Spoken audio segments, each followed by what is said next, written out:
welcome, a warm welcome to you all for attending this AEC African Studies Center General Seminar.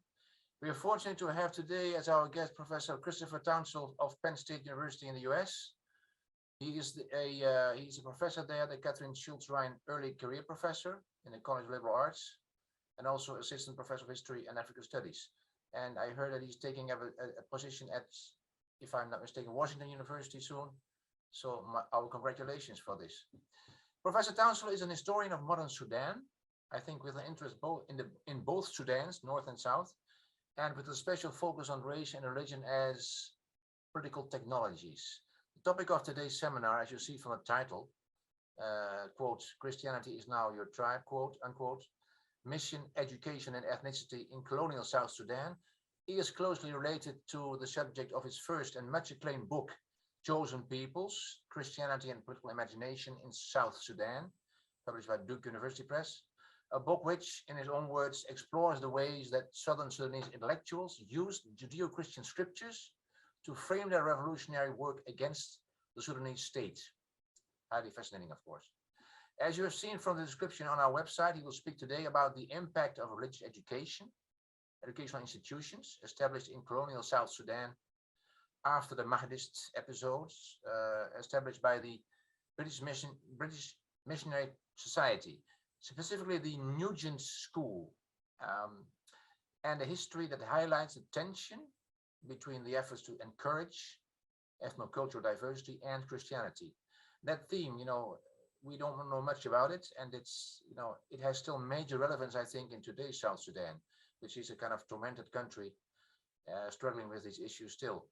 Professor Tounsel has published in many, apart from his book, another book in progress, he has published in many scholarly journals, like the Journal of Religious History, Journal of Eastern African Studies, and the Journal of African American History.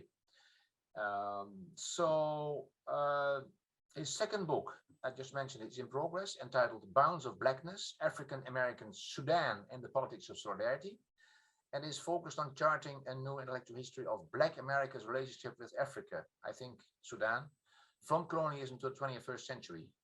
That sounds also like fascinating and original stuff, as is his talk of today, to which we really much look forward to.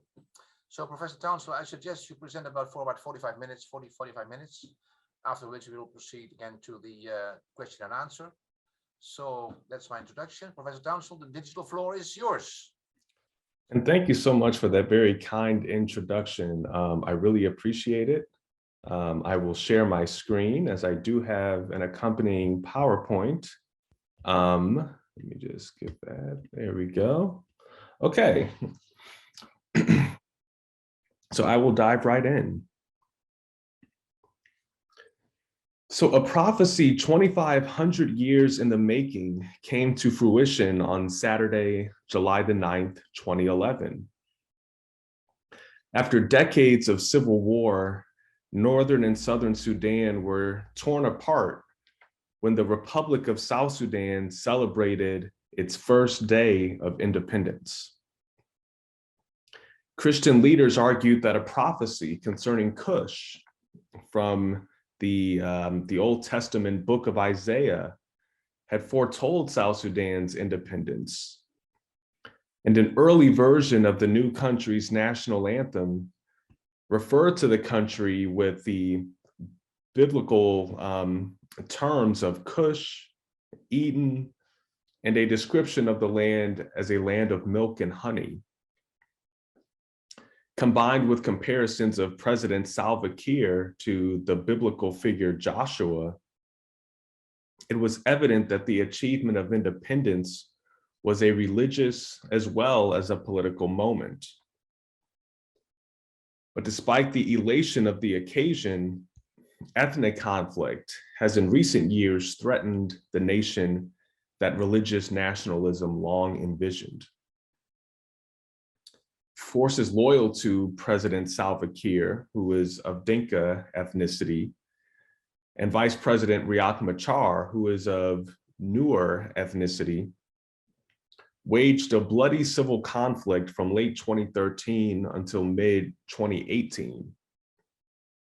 Tens of thousands of people were killed and over 1 million displaced.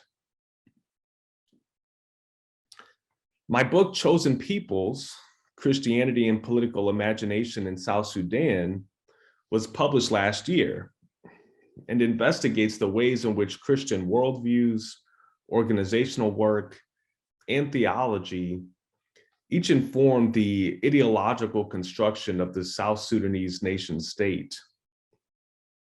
In the book, I argue that South Sudanese long envisioned themselves as being a type of chosen people destined for liberation, while Northern Sudanese Arabs and Muslims were likened to oppressors in the biblical traditions of Babylon, Egypt, and the Philistines.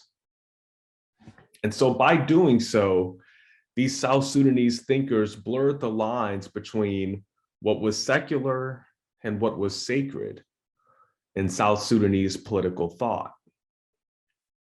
And so for my brief time with you this afternoon, I'm going to kind of historically situate ourselves in South Sudan's colonial period and examine the role that Christian missions played in teaching and defining ethnic, racial, and religious subjectivities. I argue that in very important ways, the spiritualization of ethnic identities during the colonial period has been revitalized since South Sudan became an independent country in 2011.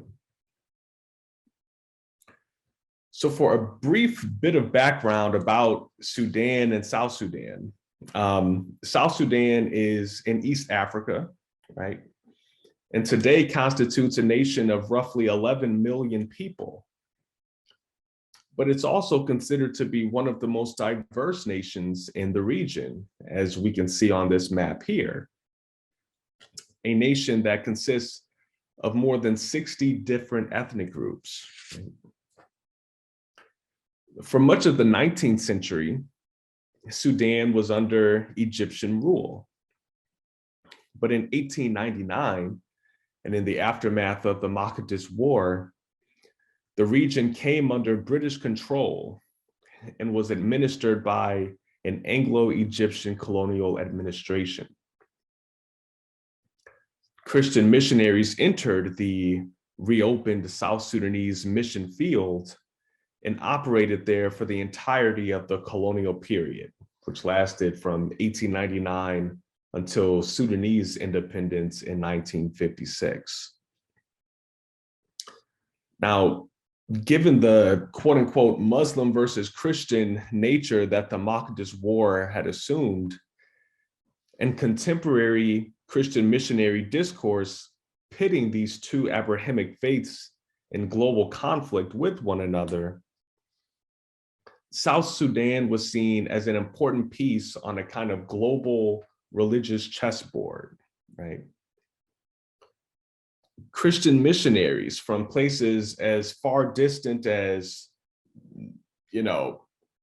Iowa in the Midwestern United States to as far east as Australia, right, flocked to South Sudan in their attempt to ensure that Christianity would not be eclipsed by Islam, right? There was this kind of understanding that South Sudan had to be Christianized or else Islam would basically flow from Egypt and Sudan to the north, or from the north down into kind of, Central and East Africa. So places like Uganda, Kenya, Congo, and so forth. Now, linguistic work was a very important part of how Christian missionaries sought to Christianize South Sudan. Scholars Lamin Sane and Andrew Walls have argued that Protestant missionaries' evangelistic strategy was generally built upon the premise that Christian missionaries should build upon, rather than completely supplant, pre-existent religions. For example, we have pictured here an early Dinka Christian by the name of Salim Wilson, who recognized connections between the ancient Hebrews and the modern Dinka.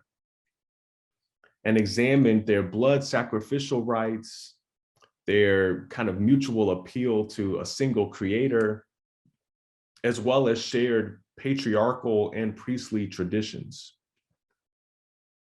For the Dinka, who to this day represent South Sudan's largest ethnic group, the word Nahilik became the word that Christian missionaries translated as God. And Nahilik is often used to refer to the supreme being in Dinka cosmology, right? Who is considered to be just, omnipotent, has a masculine and personal connotation, and is understood to be a universal being capable of providing blessing and suffering, right? So basically what Christian missionaries did was to say, it's not that Nahilik does not exist, right? But that the entity that you have referred to as Nahilik all these hundreds of years is actually the Christian God, right?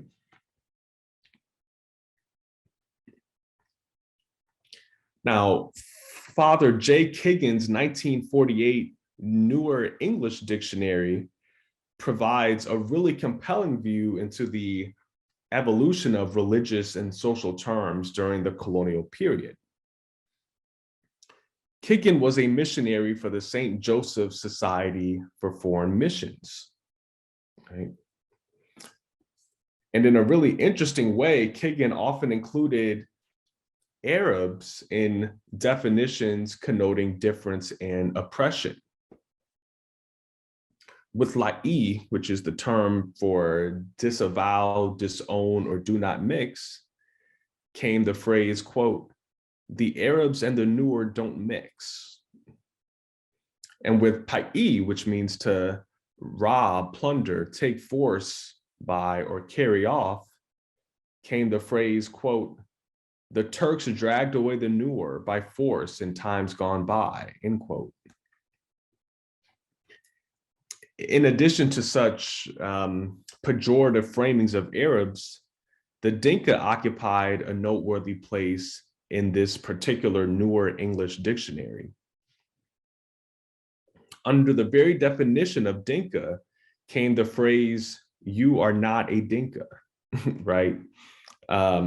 Perhaps conveying to newer readers a type of immutable difference separating themselves from their Dinka counterparts. And this presumption of difference was reinforced in the illustration of the term race, which came with the phrase, the Dinka race, right? So a kind of linguistic pedagogy denoting not just that the Dinka comprised a different ethnicity, but were also a racial other as well. Right? In the description for Pai, Kiggin also paired his description of Turks forcefully dragging the Nuer away with the phrase, my cattle were stolen by Dinkas. Right? And Dinkas were further placed in an antagonistic position for the word for spear, which came with the associated phrase, they went to war with the Dinkas. Right? And so when all of these kind of linguistic definitional explanations, newer readers of this particular dictionary would have been exposed to associations of Arabs and Dinkas in definitional descriptions that attempted to convey social and racial difference, but also predatory behavior.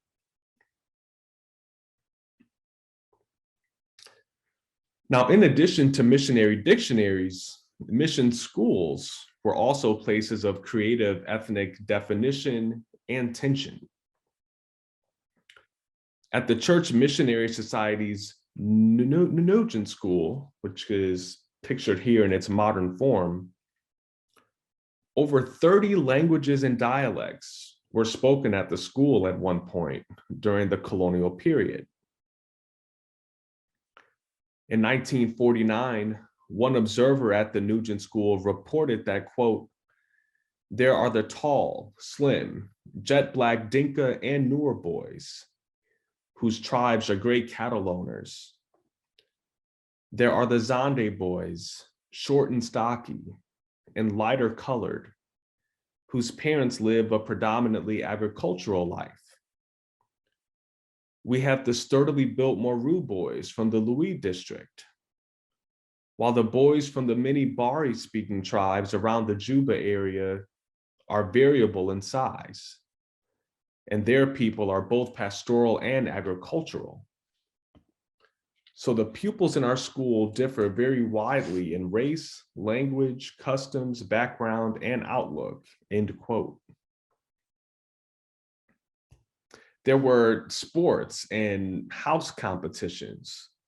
There were activities like the table games club, the debating club, right? There were clubs like the Boy Scouts, voluntary Bible classes, and the wearing of common shirts and pants in order to encourage a more ecumenical identity among such a diverse cadre, right?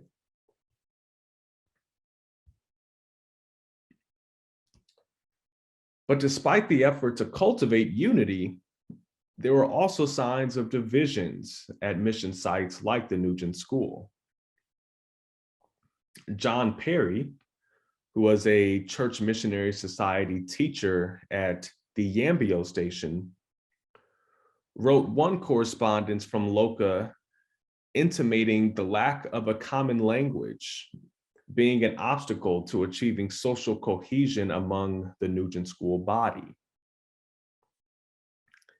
He noted that the students' knowledge of English was not strong enough to bind them together as a social unit, leading them to revert to their vernaculars once they left the classroom. He also decried the fact that the students did not mix and instead broke off to eat, talk, and socialize within their own ethnic groups. Right? Quarrels between boys of different ethnicities also sheds light into the way that spirituality was injected into conversations concerning ethnic conflict. One incident occurred in which a Nuer chief, having compiled an excellent record in school, became the target of a particularly vengeful Dinka. The Dinka eventually brought charges against the Nuer chief, and the Nuer chief was found guilty and punished.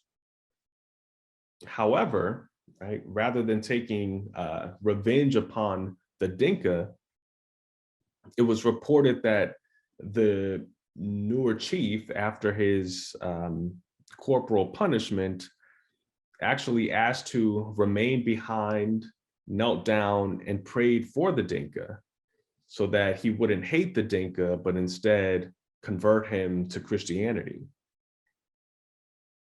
Right?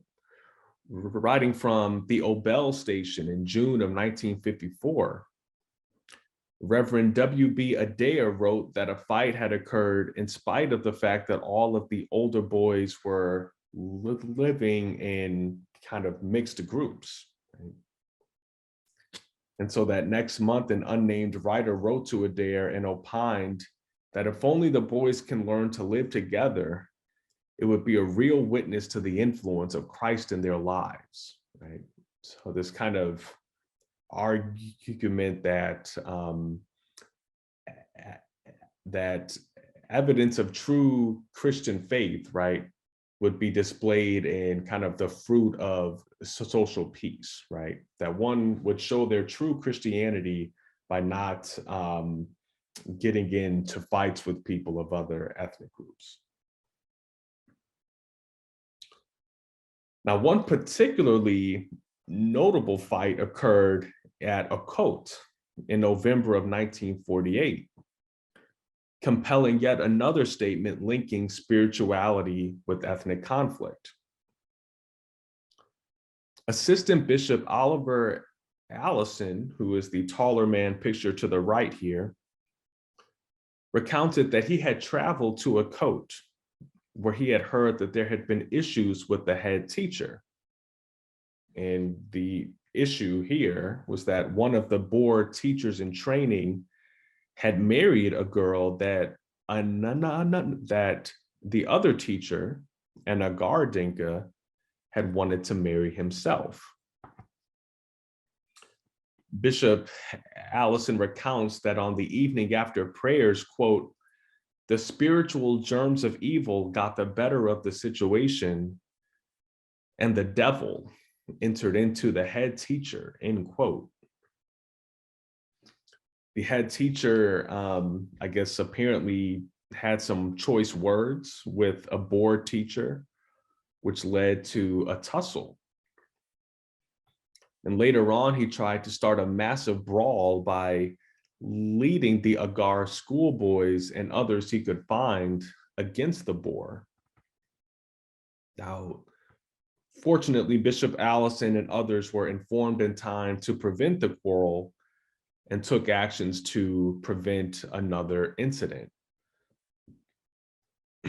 The following morning, Bishop Allison decided to have a meeting in an attempt to kind of, placate the situation and put, excuse me, everything kind of in a calmer mood. And so he writes that all seemed quiet until, quote, shortly before the time, the unmistakable clash of clubs was heard. And by the time we had arrived on the scene, a serious fight had developed. And there was even the threat of spears being used. Young teachers were seeing red, and blood was beginning to flow. In the providence of God, we were able to intervene and stop the fighting, but not before the ringleader had a fractured skull and other bad wounds, end quote. Bishop Allison rushed to the nearest hospital with those who had sustained the worst injuries. And he reflected that if only as a result, the Christians can be led to see the sin and folly of such actions and the disgrace that they bring to the Christian church, that good could yet come from it. And then he further goes on to say that such events like this quarrel were not good advertisement of the need of the full gospel of salvation and of the futility of what he termed a nominal adherence to the Christian faith, right? So again, this notion that, true or real Christians, right, wouldn't behave so poorly, right? That it's one thing to kind of publicly term oneself a Christian, and it's different to act like one, right? Sorry, just turning my page here. Now, if this fight wasn't enough, before the term had completed a month, 2 teachers were once again involved in another fight. And this time, each was immediately terminated from their positions. After outlining the troubles that this particular mission station, a coat, had experienced, another missionary framed the recent disturbances through a spiritual lens, saying that, quote, the starting point of a religious revival is a sense of sin. The Abalakole movement in East Africa calls it being broken in spirit. You must be broken before anything can happen, end quote. And so continuing, right, that, a sense of remorse was not the same as a sense of sin.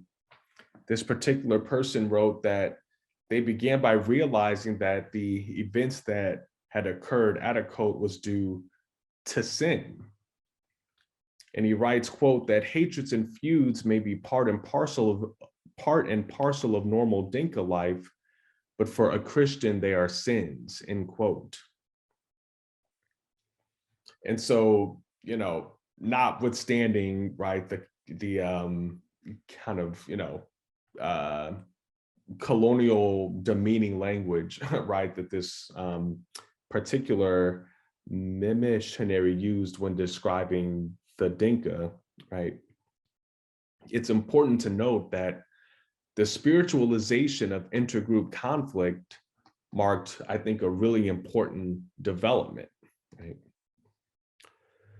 For Bishop Allison, the fighting was rooted not in jealousy, but instead could be traced to what he termed the spiritual germs of evil, right? And a kind of satanic influence on the head teacher. But conversely, he framed providence as being responsible for allowing them to stop a fight. And similar to Bishop Allison's contentions, there was also the framing of the conflict not just being kind of a social ill, but actually being sinful, right? And that the solution was a kind of deep repentance and a true or authentic adherence to the faith, right? And so taken together, right, there was this idea that ethnic conflict is a spiritual dilemma that Christianity could conquer. And lastly, Christian missionary newspapers produced in Southern Sudan served as yet another venue where matters related to ethnicity were discussed. And with the establishment of typographies and typographical schools, we know that it was Catholic missionaries who in the 1930s produced the first periodicals in modern South Sudan. And most prominent of these publications was the English language Messenger newspaper. It was an educational fortnightly that linked scattered Christian communities throughout the Anglo-Egyptian Sudan. It typically included 8 pages of content and correspondence columns between Catholics and non-Catholics served to familiarize people with Catholic teaching on everyday issues. The Messenger newspaper showed a commitment to fostering interethnic understanding in a variety of ways, right? Including but not limited to publishing English translations of vernacular songs. Right? But despite the Messenger newspaper's status as a resource for those of various ethnicities to learn about other ethnic groups, the newspaper published one piece that was adapted from another publication that was written by Tassisio Megiddo, a teacher at the Mupoi Normal School. And in this piece, Megiddo presents Christianity as a new community of belonging to be sought after. He wrote, quote, "You should leave charms altogether. Pagans will find some excuse in their utter ignorance. But what reasonable excuse can a Christian have? The custom of your tribe? Now your new tribe is Christianity. And unless you are born again, you will not be able to enter heaven," end quote. And so this really compelling idea, right? Christianity is now your tribe. I think that such a statement is extraordinary, right? For its multi-layered dimensions and implications regarding religious and ethnic politics in South Sudan. To begin, right, there's this inference that one's ethnicity is as exchangeable as their religion, right? That just as one can convert into or out of Christianity, one can somehow join or exit an ethnic identity. The term tribe, right, despite its kind of historical pejorative connotation, is not being employed here as being antithetical to Christianity, but instead Christianity itself is presented as representing a type of tribal community, right? And so in this vein, Christianity is not necessarily presented as a type of higher progression, if you will, from ethnic community. But could Christianity, right, or was Christianity, however, Western Christianity, incompatible with indigenous cultures and social organization? Could Christianity, as suggested by some colonial figures, provide a social framework that could foster unity across ethnic lines? Many decades later, right, these questions assumed paramount importance when South Sudan separated from Sudan to become the world's newest nation in 2011. Yet in 2014, less than 3 years into independence, the new nation found itself embroiled in an internal conflict drawn along ethnic lines, right?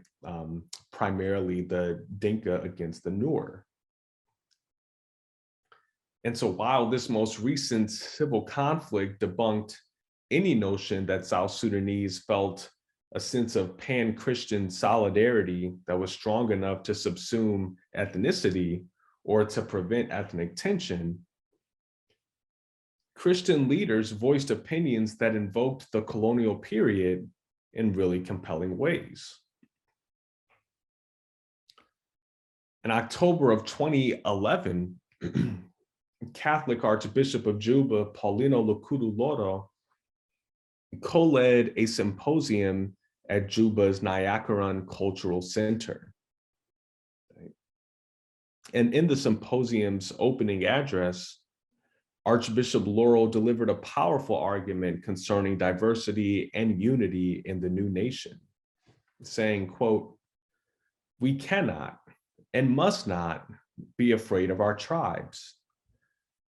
Unless we recognize and believe in our tribes, first of all, as gifts of God, we will have a problem, and we may fight because of our tribal background.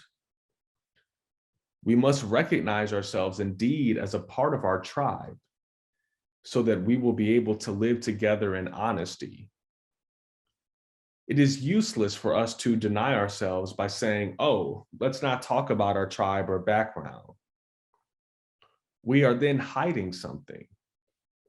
We are what we are. If I realize myself and each one of you in your tribe, that you are what you are, and that we can be together, then we can make one nation from every tribe, tongue, and people," end quote, right? So this really interesting idea, right, that to claim membership in an ethnic group was not an unchristian idea because it was in fact God, right, who invented ethnic groups in the first place, right? So a kind of, interesting turn there, right? And yet, we know that the war itself witnessed the expressed idea that intergroup conflict was a spiritual evil and that union under God was the solution, right? Obviously recalling a similar train of thought during the colonial period. In December 2016, Bishop Isaiah Jau of the Pentecostal Church of Sudan spoke during a Christmas celebration and warned people to cease all violence. He told the cheering congregation that, quote, "Shedding blood is the work of the devil, and anybody who is killing people is doing the work of the devil," end quote. He identified love of God as the solution for the nation's tribalism and declared that peace could only be achieved if people reconciled with God and each other. In his 2015 Christmas sermon, Anglican Archbishop Daniel Jang explained that peace was both necessary and impossible to achieve without God, and that by asking for God's forgiveness, people could open themselves up for his love, compassion, and grace. And in a rather fascinating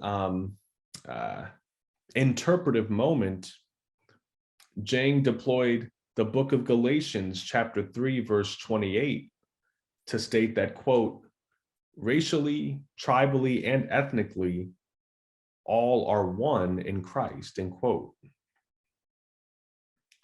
However, later on in his sermon, Dang commented on ethnicity's relationship with the divine in a way that echoed Archbishop Paulino Loro's words a few years earlier, saying, quote, let us celebrate our diversity by honoring one another. Our diversity is a God-given thing. We did not make ourselves to be who we are in our various ethnic groups, end quote. And so in this way, right, Archbishop Jang used the book of Galatians to confirm the overarching unity of faith that transcended ethnicity, while also affirming that none other than God himself had created diversity, that such diversity should be celebrated, and that such celebration could be done by honoring one another. And so in conclusion, I believe that the colonial period in the Sudan can be highly instructive for getting a better understanding of the religious thought that has been expressed during this most recent period of South Sudanese history. Christian missionary dictionaries, schools, and newspapers each served as important sites of Christian and ethnic politics in the region. Dictionaries fashioned political subjectivities by defining ethnic lands as countries and placing the Dinka and Nuer in an oppositional binary. Mission schools operated as ethnically diverse spaces that tried to encourage unity and cooperation. And when conflict did arise, Christian workers opined that intergroup conflict was a spiritual evil and that uniting under God could solve this problem. Can Christianity, as suggested by some colonial figures, provide a social framework that can foster unity across ethnic boundaries? Or can any religion, right, whether it is Judaism, Islam, or a host of any other, but other belief systems kind of accomplish this, this socio-political project, right? And how effective is the inference that one's race, nationality, ethnicity, right, is as exchangeable as religious belonging, right? Can Christianity or Islam or any other faith, right, be considered or equated as being a type of tribal community? And to what consequence, right? And last but not least, what import might such questions have for a South Sudanese nation that is only 10 years old and already emerging from a devastating and ethnically divisive civil war? Whatever the answer or answers to these questions might be, South Sudan's colonial past may provide valuable context when pursuing such inquiries. So thank you for your time. That is all that I have for today, and I really look forward to the Q&A.